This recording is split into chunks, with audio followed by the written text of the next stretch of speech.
Hello students. तो last class में अपन क्या देख रहे थे यूनिट 4 का कौन सा टॉपिक देख रहे थे? One dimensional finite potential well में। और कौन सा पोटेंशियल वेल लिया था? जो भी फाइनाइट था वो भी सिमेट्रिक पोटेंशियल वेल अपन ने लिया था।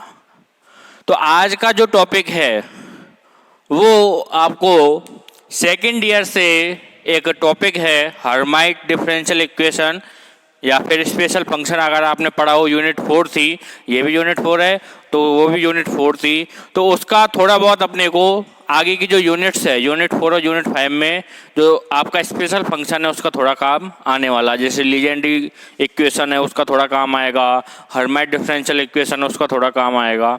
तो ये वाली चीज़ें आप थोड़ा एक बार देख लेना अगर आपके पास अभी भी नोट्स अवेलेबल हो तो, ठीक है। तो आज का जो टॉपिक है, वैसे तो आप क्लासिकल मैकेनिक्स में ये काफ़ी बार पढ़ चुके हो।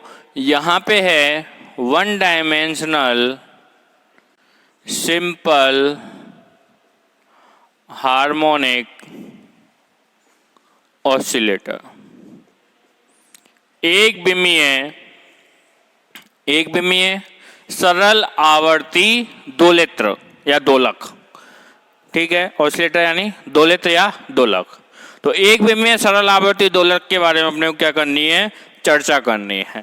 तो ये चीज आपको वैसे भी पता है कि यदि एक कोई कण है और वो एक फिक्स बिंदु के सापेक्ष क्या करता है? टू एंड फ्रो मोशन करता है। क्या करता है?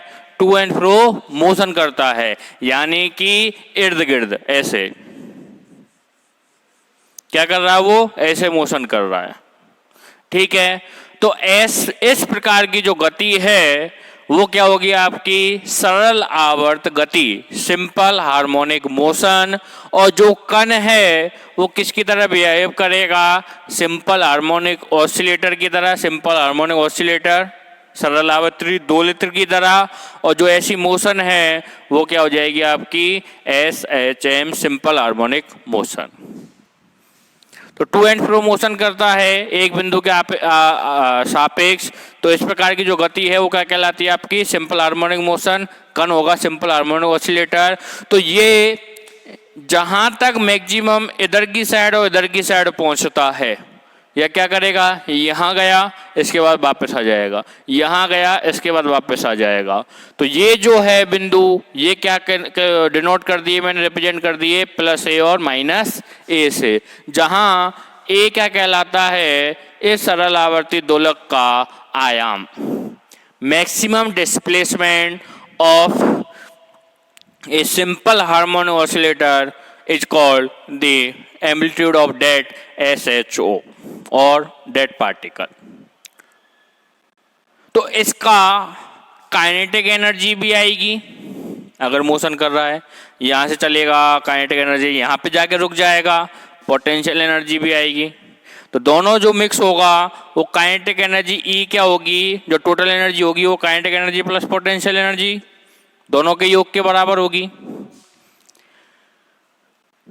तो यहाँ पे पोटेंशियल एनर्जी को कैसे डिफाइन करते हैं? Vx से। ऐसे कर लो पोटेंशियल एनर्जी को Vx से।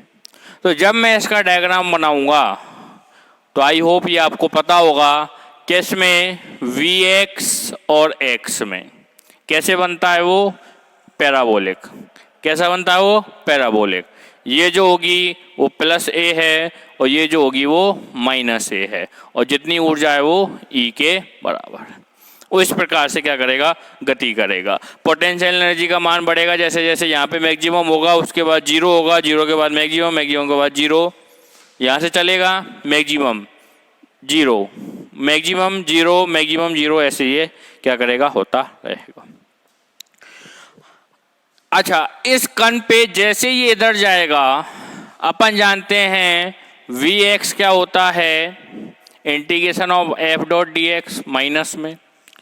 तो जैसे जैसे पोटेंशियल एनर्जी का मान बढ़ेगा फोर्स का मान घटेगा, अगर मैं इसके हिसाब से बोला जाऊं, या दूसरे शब्दों में कहा जाए तो F = -∂V/∂x। V का मान बढ़ेगा तो ये क्या होगा? माइनस के सापेक्ष होगा।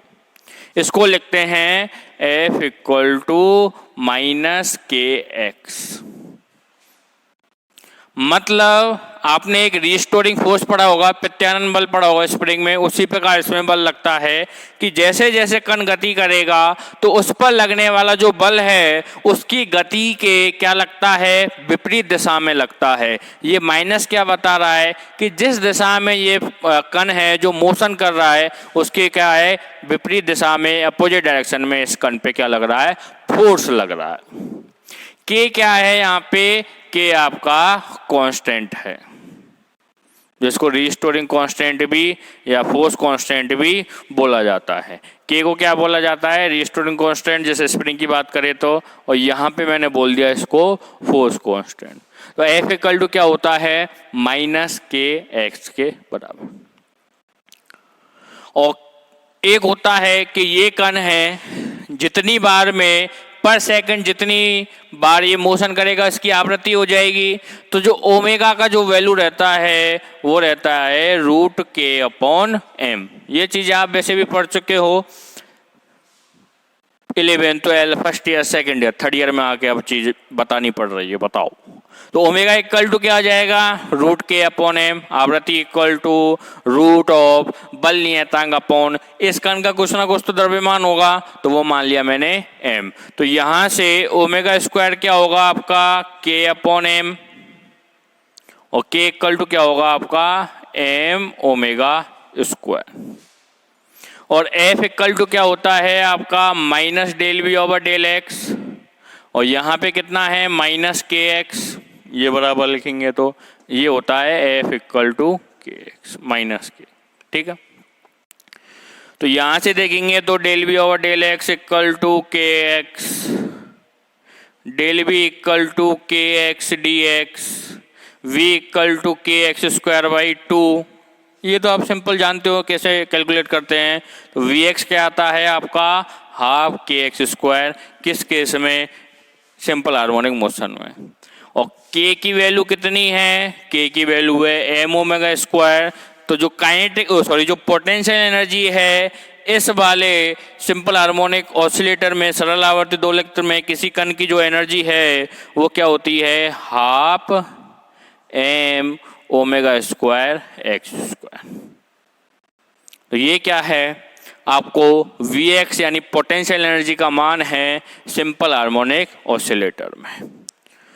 तो क्या है, अब क्या करना है, क्वांटम तरीके से, क्वांटमली मुझे इसे सॉल्व करना है कि इसका जो ऊर्जा आइगेन मान है वो कितना है, इसका जो आइगेन फंक्शन है उसका मान कितना है। अगर ये निम्न ऊर्जा स्तर में है तो इसका आइगेन फंक्शन क्या है, इसके पाए जाने की प्रायिकता कितनी है, वगैरह वगैरह।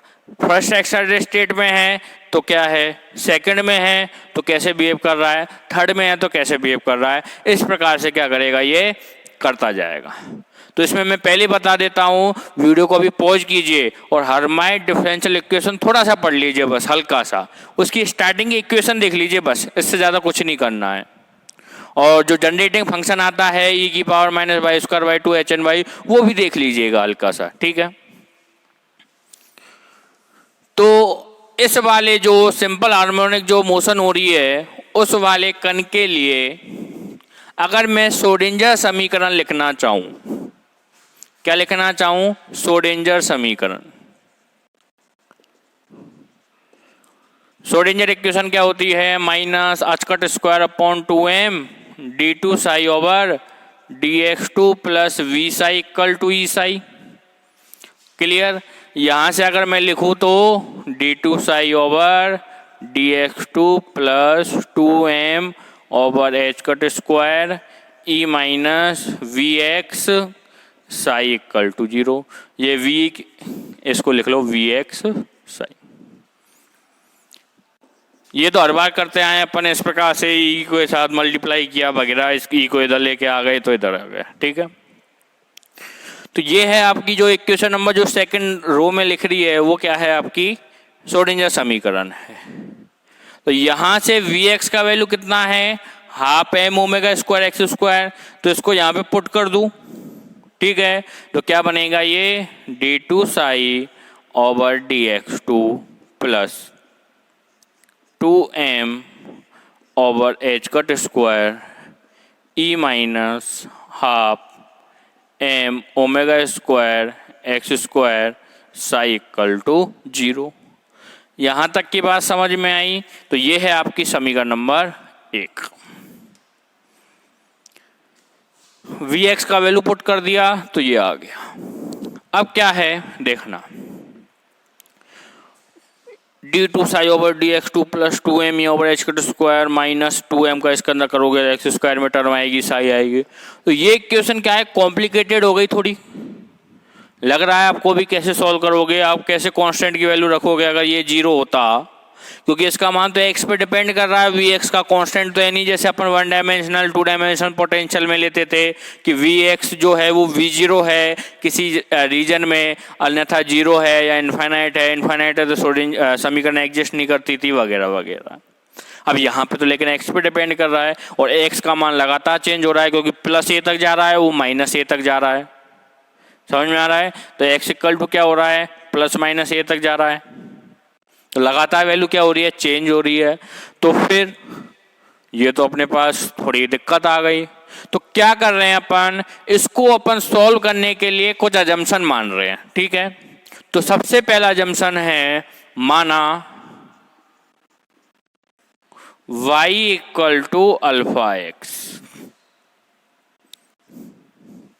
क्या मान लिया, y equal to alpha X, जहां अल्फा क्या है, root m omega upon H cut. Alpha का वैल्यू क्या है, root m omega upon H cut, और एक कांस्टेंट और मान रहा हूं मैं, लेमड़ा। लेमड़ा क्या है यहाँ पे, 2e upon H cut omega के बराबर। तो ये चीज आपको ध्यान में रखनी पड़ेगी, मैं इस बारे में कुछ नहीं कर सकता। तो y equal to alpha X, alpha equal to m omega upon root m omega upon H cut, lambda equal to 2e upon H cut omega. अब आप बोलोगे कि यहाँ तो d2 ओवर dx2 है, कैसे इसे सॉल्व करना है? तो मैंने आपको बताया हुआ है, अगर मैं ऐसे लिखता हूँ क्या आएगा, ये यहाँ से dy equal to alpha dx, इसका पहले पार्शियल डिफरेंशिएशन करके ऐसे लिख दिया dy equal to alpha dx। फिर अपन जानते हैं d over dy equal to क्या जाएगा, 1 upon alpha dx, sorry d over dx। क्या कर दिया, इसका अपोजिट कर दिया। पहले अपन ने ऐसे लिखा, ठीक है, ऐसे लिख दिया, इसका क्या कर दिया, भाग कर दिया। अब चूंकि क्या ये डी वाई किसी फंक्शन का y के रिस्पेक्ट में अवकलन है और dx क्या है, किसी फंक्शन का x के रिस्पेक्ट में अवकलन है, तो किसी का फंक्शन का रिस्पेक्ट में अवकलन है तो यहाँ पे कोई ना कोई फंक्शन आएगा। अब सिंपल फंक्शन तो आ नहीं सकता, वो भी अपन d के रूप में ही लिखेंगे या नहीं, यहाँ पे भी और यहाँ पे भी। जैसे देखो d2 ओवर dx2, तो अगर मैं ऐसे लिखता सिंपल तो इसका कुछ मतलब रहता नहीं ना, अपन ने लिखा d2 साई ओवर dx2। ठीक है, d2 साई ओवर dx2 अपन ने क्या किया, इसको लिख दिया। उससे क्या हुआ, d2 साई ओवर dx2 अपन ने लिख दिया। तो यहाँ पे इसको मैं दोबारा लिख रहा हूँ d2 बाई ओवर dy2। इसका एक बार और क्या कर दिया मैंने, डिफरेंशिएशन कर दिया। ठीक है, एक बार और डिफरेंशिएशन किया तो d2 ओवर dy2 बन गया, और इसी को मैं क्या लिख सकता हूँ, d over dy into D over dy। हाँ या ना, समझ में आ रहा है? यही बस की पॉइंट है यहाँ पे, बस ये वाला, और एक दो पॉइंट और आएंगे। तो ये जो सिंपल हार्मोनिक ऑसिलेटर है, थोड़ा कह सकते हैं कि बीच बीच में आपको थोड़ी जो चीज़ें हैं 2-3 बार चीज़ें आपको समझनी होंगी और याद रखनी पड़ेंगी। ठीक है, तो d2 ओवर dy2 को क्या लिख दिया मैंने, d over dy into D over dy। भाई ऐसे लिख सकते हैं। अब चूंकि d ओवर dy का वैल्यू कितना है, 1 upon alpha D over dx है या नहीं है, तो इसको लिख दिया 1 upon alpha D over dx। Alpha constant है, याद रखना। और दोबारा डी ओवर डी वाई है, इसको भी लिख दिया 1 upon alpha D over D X. तो यहाँ से क्या आ जाएगा 1 upon alpha square D two over D X two, किसकी वैल्यू है ये, D two over D Y two. हाँ या ना, ठीक है। अगर आप सिंपल कर देते, कैसे करते, D Y equal to alpha D X D Y two equal to alpha D X two, ऐसे करते आप। और यहाँ पे डी एक्स टू की वैल्यू रखते तो अल्फा नीचे आता, वगैरह कुछ नहीं होता फिर आपसे, ठीक है। तो ये आ गया। यहाँ पे लिखना चाहूँ तो लिख सकता हूँ क्या, D two psi over D Y two equal to 1 upon alpha square D two psi over D X two. मान लो साई का अपकलन हो रहा है, और यहाँ से D two psi over D X two की वैल्यू क्या आ जाएगी, अल्फा स्क्वायर को इधर सेंड कर दूँ तो क्या आ जाएगा, alpha square D two psi over D Y two. कहीं दिक्कत नहीं होगी, ठीक है। तो ये D two psi over D X two को मैं क्या लिख सकता हूँ, alpha square D two psi over D Y two, ठीक है। तो यानी डी टू साई को मैं क्या लिख सकता हूँ, D two psi over D X two को क्या लिख सकता हूँ मैं, alpha square D two psi over D Y two. Clear. तो ये मैं अब हटा देता हूँ, मिटा देता हूँ, याद रख लेना। वैसे भी नोट्स में शायद अवेलेबल होगा आपके पास, फिर भी ये चीज़ें आपको याद रखनी पड़ेंगी। तो समीकरण 1 से क्या कर रहे हैं, समीकरण 1 से। अब समीकरण 1 से क्या कर रहे हैं, समीकरण 1 से ये वाली आपकी समीकरण नंबर 1 है। तो D two psi over D X two का वैल्यू तो आ गया अपना ये alpha square D two psi over D Y two, और 2m over H cut square को इसके साथ अंदर मल्टीप्लाई करेंगे तो क्या मिलेगा, देखना 2m ई अपॉन एच कट स्क्वायर, और अंदर मल्टीप्लाई करेंगे तो 2 से 2 कैंसिल आउट हो जाएगा, m का m के साथ मल्टीप्लाई होकर क्या बन जाएगा, m square omega square upon H cut square into X square. Clear.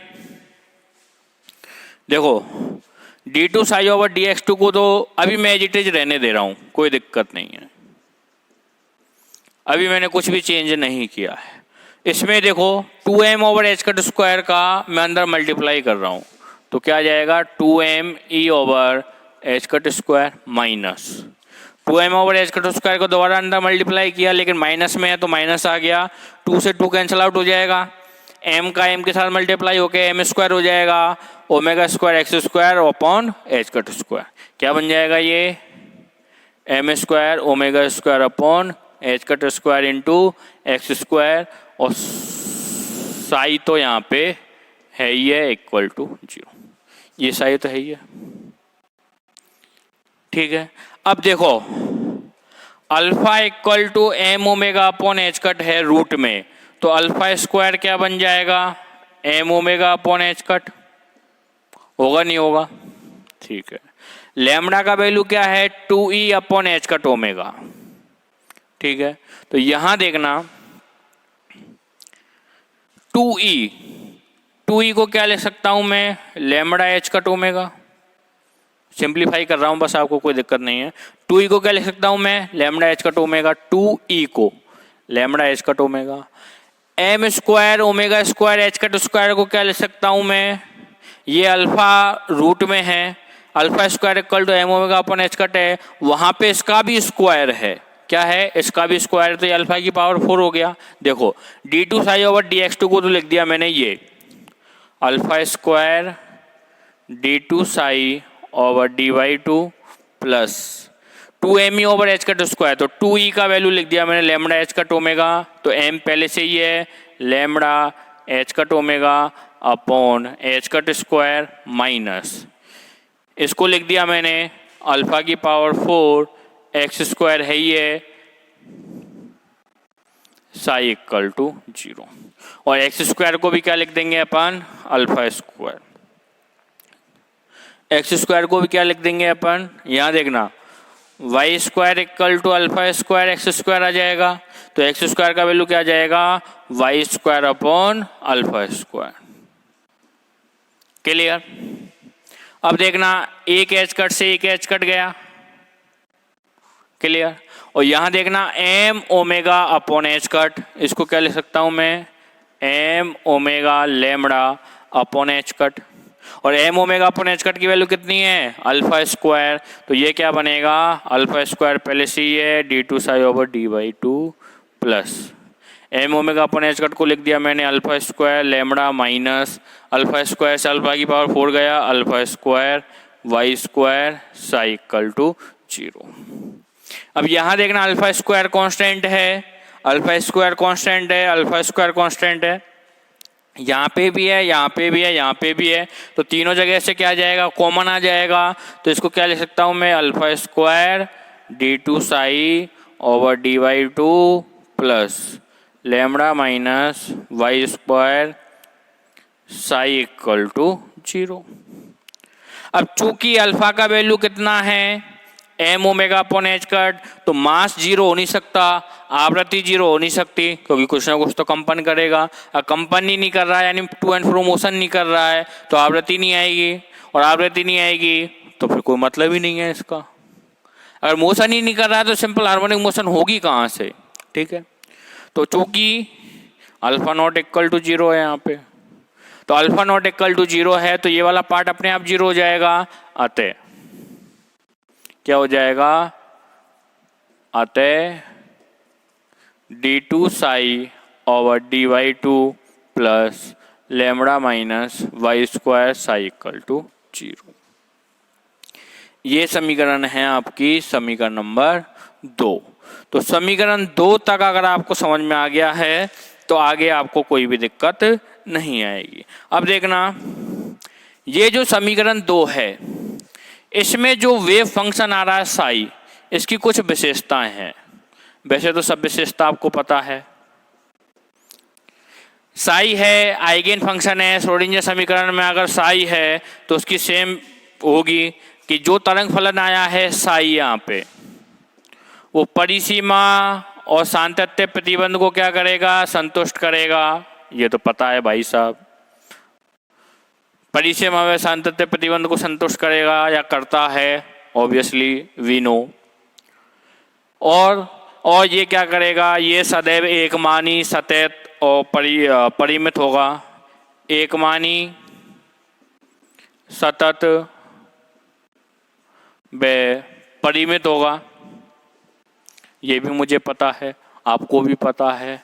और क्या होगा कि संपूर्ण आयतन में कण के पाए जाने की प्रायिकता कितनी होगी, 1 होगी, ये भी मुझे पता है। यानी कि -∞ to +∞ psi of X square का mod X D X equal to 1, ऐसे डिफाइन करते हैं प्रायिकता। Psi mod of psi X square क्या हो जाएगा आपका, psi star into psi. Clear. चलो सेकंड, अब यदि मैं x इक्वल टू ±∞ लेता हूं, यानी जो आयाम है वो कहाँ पे है, ±∞ पे है, या x इक्वल टू ∞ लेता हूँ, एक ही बात है, -∞ से +∞ है, तो y का मान भी इनफाइनाइट होगा, y का मान भी क्या होगा, इनफाइनाइट होगा। क्यों होगा, क्योंकि यहां देखना y equal to alpha x है, अल्फा कांस्टेंट है, अल्फा कांस्टेंट है, x आपका इनफाइनाइट है, तो y इक्वल टू क्या हो जाएगा आपका, इनफाइनाइट हो जाएगा। इस स्थिति में अगर y चला गया आपका इनफाइनाइट तो लैम्बडा के सापेक्ष तो ये वैल्यू बहुत ज़्यादा हो जाएगी, ऑब्वियसली ये इनफाइनाइट है, लैम्बडा का वैल्यू तुच्छ है, तुच्छ हल्का सा है, तो क्या होगा, लैम्बडा लेस देन y हो जाएगा, होगा नहीं होगा, तो लैम्बडा लेस देन y हो जाएगा। तो लैम्बडा माइनस वाई स्क्वायर को क्या ले सकता हूं मैं, अतः यहां से देख लो, अतः समीकरण 2 से क्या बन जाएगी, देखना समीकरण 2 D two psi over D Y two minus Y square psi equal to 0, समीकरण नंबर 3। ये तो साई की विशेषता थी। मैंने ये अजम्पशन मान लिया है, ऑब्वियसली अपन जानते हैं कण कहीं से भी कहीं तक गति कर सकता है, तो अगर x इक्वल टू इन्फानाइट है तो फिर x अगर इन्फानाइट है तो y इक्वल टू इन्फानाइट होगा। यहां से ये चीजें याद रखना, भी आगे भी काम आएंगी, है ना। तो x अगर इन्फानाइट है तो y इन्फानाइट है, y इन्फानाइट है तो लैम्डा का मान y से बहुत कम है, y ग्रेटर देन लैम्डा होगा। तो लैम्डा माइनस वाई स्क्वायर को क्या लिख सकता हूं मैं, माइनस वाई स्क्वायर। तो ये इस प्रकार से लिख दिया।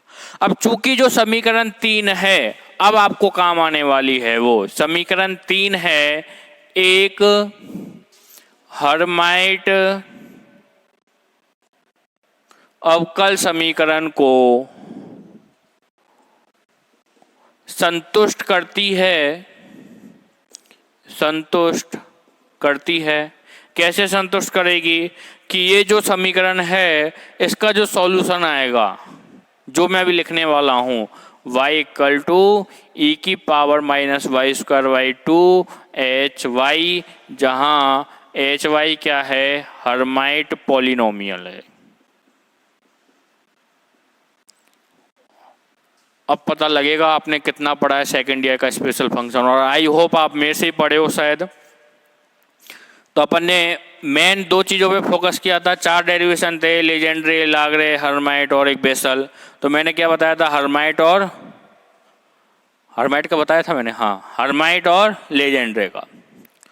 तो y का जो वैल्यू है, या साई का, सॉरी, इसका सॉल्यूशन ही तो आएगा, साई में ही तो है। तो साई इक्वल टू ई की power minus Y square by 2 H Y, समीकरण नंबर 4, जहां एच वाई क्या है आपका, हर्माइट पॉलिनोमियल या हर्माइट फंक्शन है। और इस तरंग फलन का जो समीकरण है वो निम्न समीकरण को क्या करेगी, संतुष्ट करेगी। समीकरण 3 एक हर्माइट अवकल समीकरण को संतुष्ट करती है, और वो हर्माइट अवकल समीकरण क्या होगी आपकी, over D by 2 minus 2 by D H over D by plus lambda minus 1 H equal to 0। ठीक है, ये आपकी एक हर्माइट अवकल समीकरण को क्या करेगी, संतुष्ट करेगी। हर्माइट अवकल समीकरण क्या होती है, d2y over dx2 minus 2 by D Y over dx plus 2n plus 1, या sorry 2n y equal to 0। ये आपकी क्या होती है, एक हर्माइट अवकल समीकरण होती है।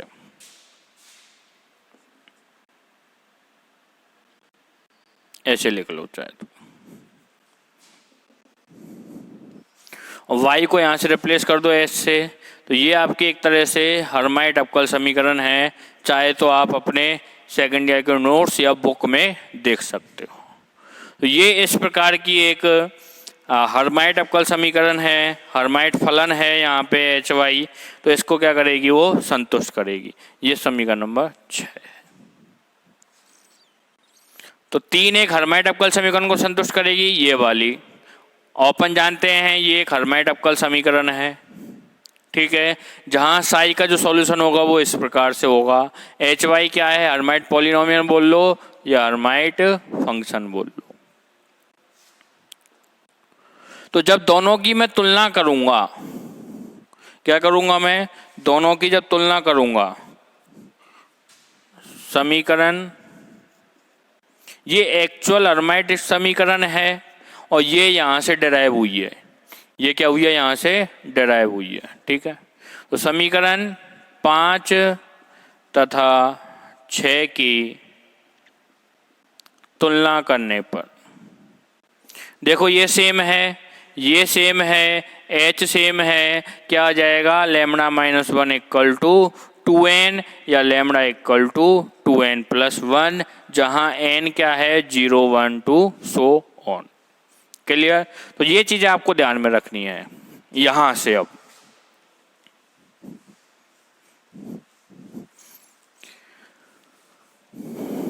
ऊर्जा आइगन मान, अब आपका जो पहला जो सफलता है वो अब आपके हाथ में लगने वाली है। तो ऊर्जा आइगन मान, तो चूंकि अपन जानते हैं लैम्बडा इक्वल टू क्या माना था अपन ने 2e upon H cut omega, ये समीकरण मान लो 6-7 है। तो lambda equal to 2e upon H cut omega माना था, लैम्बडा का वैल्यू आ गया 2n+1, अतः lambda equal to 2n+1 equal to 2e upon H cut omega. मेरे को e का वैल्यू तो निकालना है, तो यहां से e इक्वल टू क्या आ जाएगा 2n+1 H cut omega upon 2, आएगा नहीं आएगा, 2 को इधर भेज दो, एच कट ओमेगा को गुना कर दो, तो e इक्वल टू, अब 2 का अंदर की साइड वो कर दो, भाग दे दो, तो n+12 एच कट ओमेगा, या एच कट क्या होता है h अपॉन 2 ओमेगा क्या होता है 2 न्यू नेचुरल फ्रिक्वेंसी, तो एच कट ओमेगा क्या बन जाएगा h न्यू के बराबर, तो e आप लिख सकते हो n+12 h न्यू के बराबर, चाहे तो ऐसे लिख लो चाहे ऐसे लिख लो, बात एक ही है। तो यहां से n का वैल्यू क्या है, n का वैल्यू क्या है 0, 1, 2 वगैरह वगैरह।